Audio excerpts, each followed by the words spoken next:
What's up, guys? How are you all doing? All right, been a little while since I recorded a video. I'm actually been going through my old archive of games that I marked down to record, and this one, all the way back from July of last year, is somehow miraculously still intact. And I'm sure that the replay's days are numbered, so I figured I'd probably record a video for it before it disappears forever. In this game, I'm up against LORTR, and he's running Anowon, the Ruin Thief. I don't think I've actually played against this commander before. Sort of rogue themed. It's got a milling component to it as well. Whenever one or more rogues you control deal combat damage to a player, that player mills a card for each one damage dealt to them. If the player mills at least one creature card this way, you may draw a card.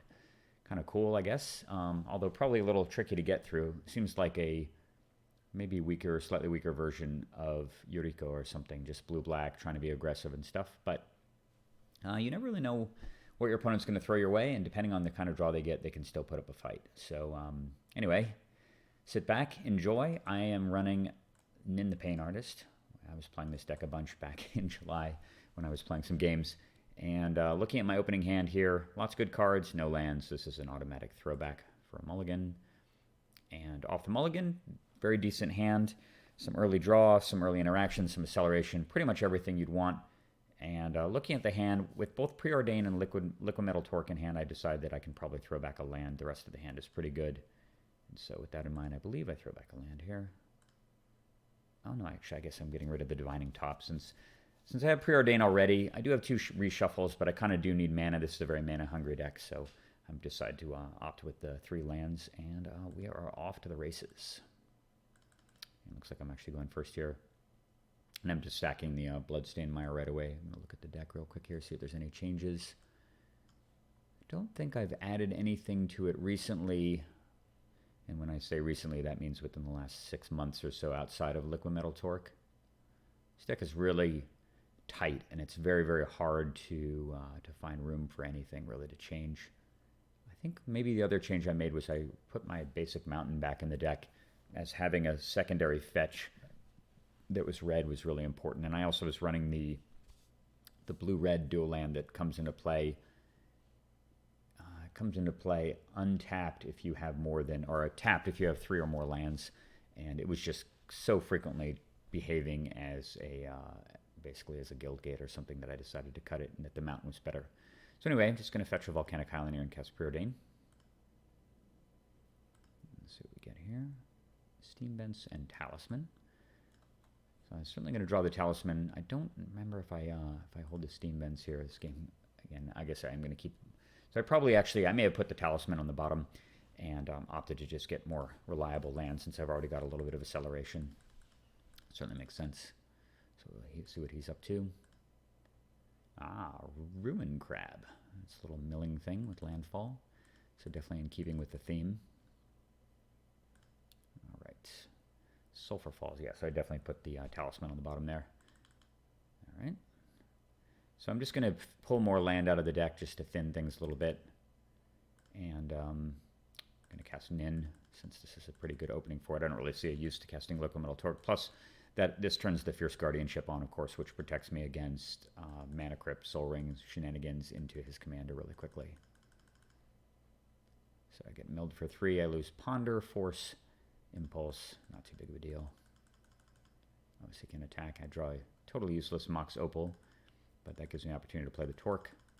And my plan at this point is to probably build up to around 6 mana in a couple turns to activate the Nin and potentially protect it from instant removal with the Fierce Guardianship. So he's going to mill me again for 3.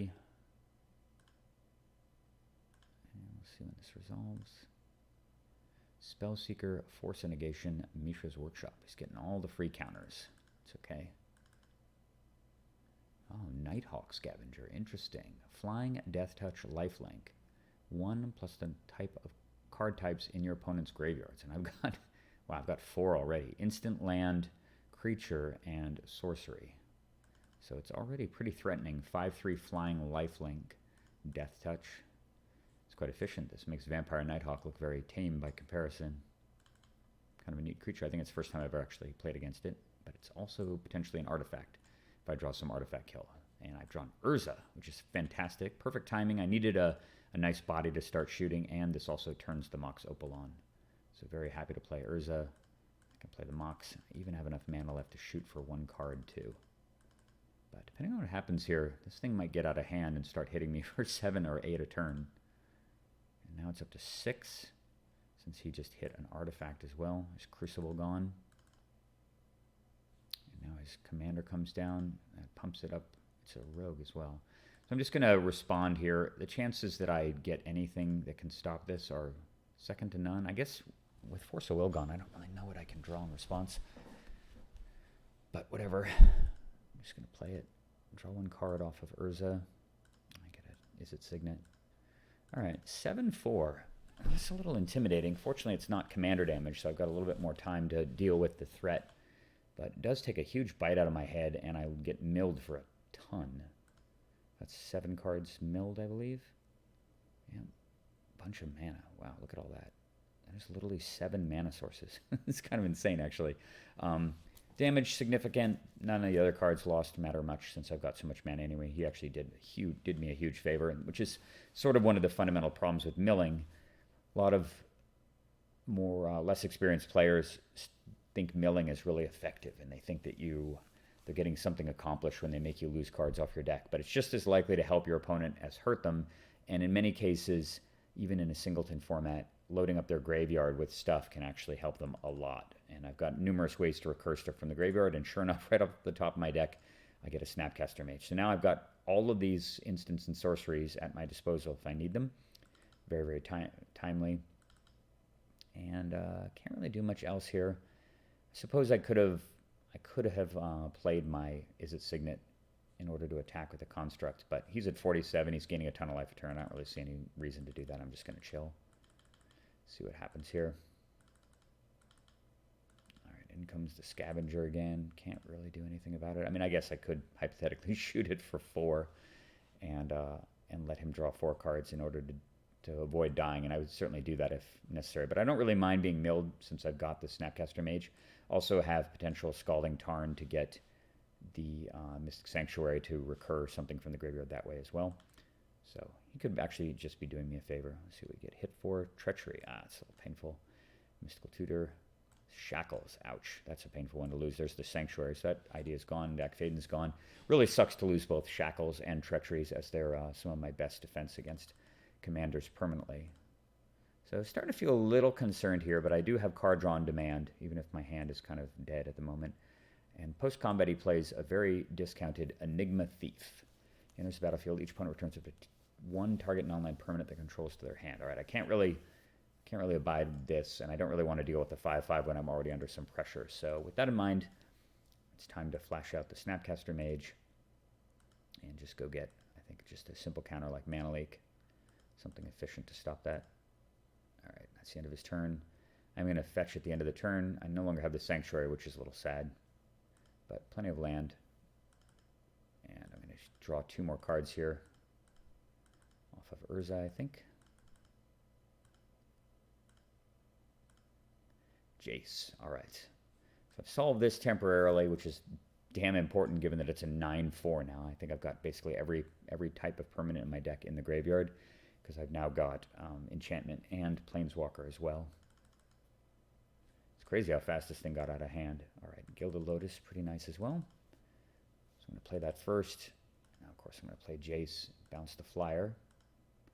That buys me some breathing room. Not going to attack. I don't really see any reason to do that still. I'd rather use the Construct for mana. So let's see what he does here.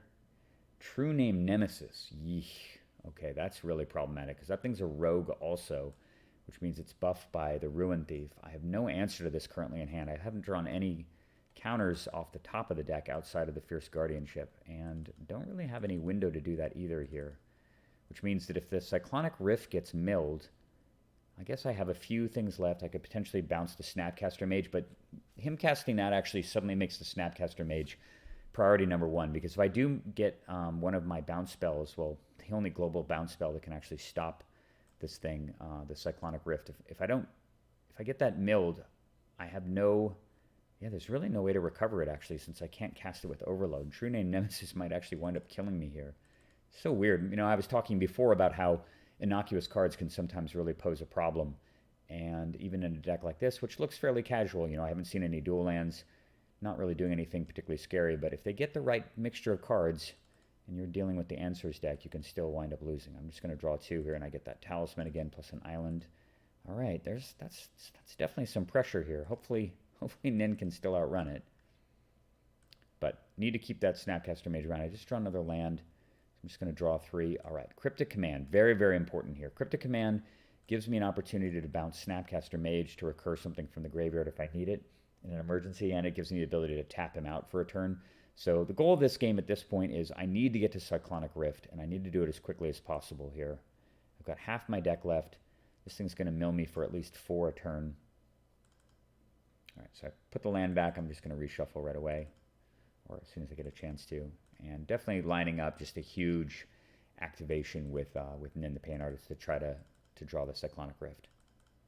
So in comes this thing, and it's an interesting choice here. So during the attack, he's going to flash out Soaring Thought Thief. It's kind of cool. So whenever one or more rogues control attack, okay, I don't believe that triggers that thing. Yeah, so he missed his trigger. He could have just played this before he attacked and milled me for 2. Although he may not think that that matters all that much. So I'm going to get milled. But that bumps this thing up to 5, which means I'm on a 4-turn clock now against True Name. Not great. All right, can't block it. And he does elect to go for me over Jace. Probably correct, given the fact that I have so much card draw anyway through Nin. He's got to just try to mill the Cyclonic Rift and just hope to go the distance with True Name. We'll see how it goes. With him at 54, it's going to be hard.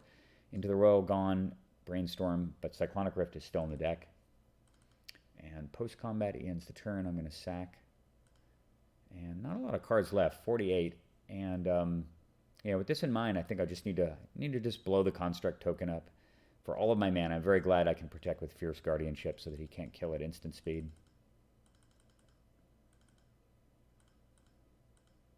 This is a huge activation. Looks like it's 12. And boom, 2 cards down. The Rift has arrived. Okay, so that is hugely important. 36 cards left in the deck. I'm at 11, which is also a critical number. This thing flies, though, so I don't really have an answer against it currently, but that's okay. All right. I'm going to draw 3. So we get here. Abrade, Condescend, and Mana Drain. All right, plenty of counters now. Got to just solve one more problem here.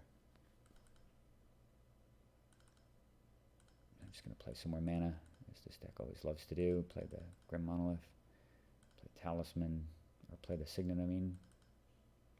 And I'm just going to discard everything here. I've got plenty of mana. Obviously, this doesn't do anything really of consequence anymore since the Shackles are gone. I can't keep Mana Crypt. Bunch of mana to throw away. Don't really need the Trophy Mage. Let's see what I threw away. Yeah, just some mana and so on. Can't tap this anyway. So I'm at 11, and I currently have 1, 4, 5, 6, 7, 8, 9, 10, 11, 12, 13. All right, that means that I can safely Rift during the attack step. And maybe I'll play something first. This is a bizarre play. He has Notion Thief, and I really, really wonder if he had that last turn. And he cast the Soaring Thought Thief before he attacked. But imagine if he has Notion Thief in his hand in 4 mana, and at the end of the turn I tap out to use Nin for 12, shooting my own guy, and this guy, and protecting, of course, with Fierce Guardianship, thinking it's fine, and he flashes out Notion Thief. So I kill my own thing, he draws 12, I draw nothing, and kill my own guy. That would have been absolutely disastrous. But fortunately, he cast this thing first, or he drew Notion Thief. But either way, could have been rather decisive, I think. So that's just an invitation to Rift, given that he's completely tapped out here. We go through combat step. Yeah, he did me the favor of flashing out Notion Thief before he even attacked, which is kind of nice. And he's got to discard a bunch of cards, all sorts of cool stuff. Notorious Throng. There's also this card. This deck's really neat. Just has all these cool prowl cards and mill cards and stuff in it that I don't normally play against. But he's in a real bad spot now. Only 4 land in play, and given the fact that I kept the Snapcaster Mage in play, and I have Cryptic Command, I have a sequence of things If we look at the graveyard here, because there's a Mystical Tutor on top, for the ultimate combo, first get to attack for 3. And then, I'm going to play a land, sack that. I'm going to cast Cryptic Command, returning him to my hand and drawing a card. Get a Mox Diamond, kind of groovy. So I can throw away the Fire Islet. And I cast Snapcaster, returning Mystical Tutor. Draw 3. I still had Nin as a way to draw here too, and plenty of mana, so hitting the top is quite fortunate. I can play that. You can see my Mystical Tutor resolves. Draw with this. Yeah. One of my favorite combos in this entire deck. And we go from being in a relatively precarious position at 11 life, facing down 4 power True Name Nemesis, to my opponent with 0 cards in hand and nothing but 4 lands, and me still with active Nin. I do have 30 cards left, and killing him is going to probably prove a bit of a challenge, but I believe I still have Tezzeret the Seeker in the deck. I don't think that that's been milled. Yeah, it doesn't look like it. And Tezzeret plus 1, 2, 3, 4, 5, 6, 7 artifacts. Probably enough time to attack with both of them. He just casts a Riddle for him. Casts a non-creature spell. Kind of a strange card. Doesn't really seem like it's on theme. I'm certainly not going to do anything right now. All right, at the end of the turn, I can draw more, untap the Grim Monolith, take some relatively meaningless damage to draw 3. There's a Metamorph as well. Plenty more artifacts just pouring in here. I'll draw 3 more. All right, now we're kind of just in the... Get another Lotus. This is pretty cool too. The Abrade plus the Liquimetal Torque gives me the ability to basically kill any permanent type. I'm going to cast Factor Fiction. He gamely splits them up a little bit. 4, and I think he eventually goes with that. Yeah, I'm going to take the pile of 2, of course, since we just need more counter spells. Attack for 3. I'm going to go get a Thought Vessel. Just checking the graveyard again real quick here. Just going to pile up some more artifacts. This prevents me from having to ever discard, obviously. And I destroy one of his lands as well. He casts Duress. Not too concerned about that. I'm just going to use this as an opportunity to scry.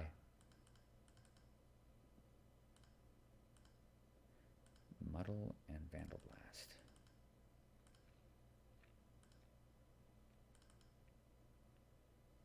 And I'm just going to abrade away the Riddle form since we don't need anything attacking me. And even though I only have 18 cards left in the library and he's at 48, and I haven't really represented any way to actually win the game, I suppose I have the enough time to ultimate Jace as well. And with this kind of a fortified position, he doesn't really have a chance. So seeing that, my opponent gamely packs it in and, yeah, win a game that definitely looked a little bit on the ropes early on. I mean, I don't think that I was... You got to trust the tools in Nin to pull out games where you're behind early. Many of the games that I posted on this channel featuring this deck kind of unfold in this fashion. So it isn't unexpected, but it's always cool to see how card draw can kind of outstrip a losing board position relatively quickly, and it's one of the reasons why this is such an effective deck and why I like to play it so much.